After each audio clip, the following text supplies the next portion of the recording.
Brett Okamoto with ESPN.com and MMA Live reporting from UFC 127 in Sydney, Australia. Right now I'm joined by UFC middleweight Michael Bisping. And Michael, a lot of emotions coming into this fight. Now that it's over, can you guys just talk about what's going through your head? Yeah, obviously there was a lot of emotions going into the fight. You know, he said a lot of things and, you know, in my opinion, went below the belt a few times and I didn't respond to it, but it was building up and maybe I should have responded to it, maybe alleviated a bit of the tension that was growing inside me. But it brought out the best of me on the night and, you know, I had a good performance.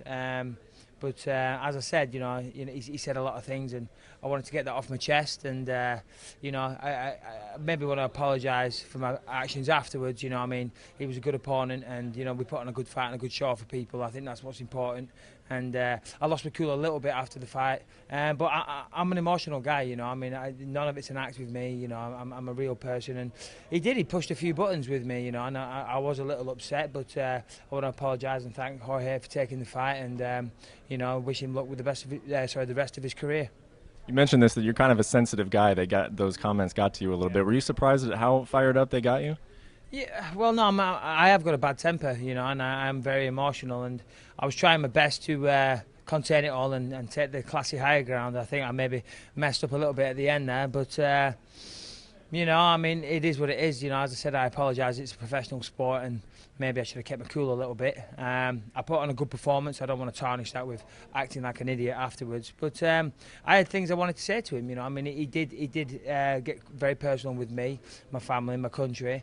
You know, he constantly mocks me on the internet in front of hundreds of thousands of people. You know, people laughing at me, my kids watching these things. You know, my son watching it, and he's, you know, getting teased in the playground and stuff like that. You know what I mean? He can't say these things and do these things and not expect me to react, and I did react and I beat him, but I should have left it at that. But I wanted to say something to him, but I shouldn't have done. After the fight, behind the scenes, obviously you guys are kind of in close proximity. Have you had a chance to talk to him at all, or members of his team, or have you guys kind of steered clear of each other? I haven't seen him yet, no. I mean, listen, it's done and dusted now. You know, we had a fight and that's that. You know, yeah, he hyped the fight up. For me, it wasn't hype, it was real, you know. I had no idea he was going to come out of all these things, and it upset me a little bit, but you know, I've got no problem with the guy. It's been and gone now, you know. I mean, the fight's over. You were successful throughout the fight. Can you talk about the game plan, and what were you able to do that you were proud of tonight? Yeah, the game plan, that was, you know, I mean, he's primarily a striker, and he talks about his big right hand. The game plan was to take him down and finish him via ground and pound, and I was able to do that. I was able to take him down whenever I wanted, but the finish actually came on the feet. To be honest, I could read him pretty well. Whenever he threw a shot, he was kind of telegraphing it a little bit. But I hit him with one right hand, and I could see he was wobbled, and I knew that was the time to put it on him and try and finish it. One thing got to bring up, obviously, is the illegal knee. Were you worried at all in that process that they were going to stop the fight? Yeah, of course I was worried. You know, I mean, there'd been a lot of build-up to the fight, and so people were anxious to see it, and I didn't want the fight to end like that, obviously. He was getting up to the feet from a takedown, and I had him in a tire clinch, and I was waiting for him to stand up, and I just got a little excited and I mistimed it. I threw it too early, and I apologise for that. But fortunately, he was okay, and the fight continued.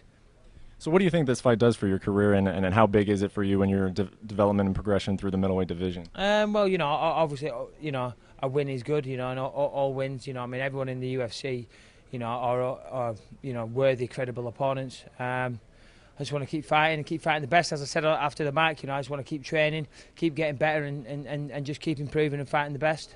All right, thanks a lot, Mike.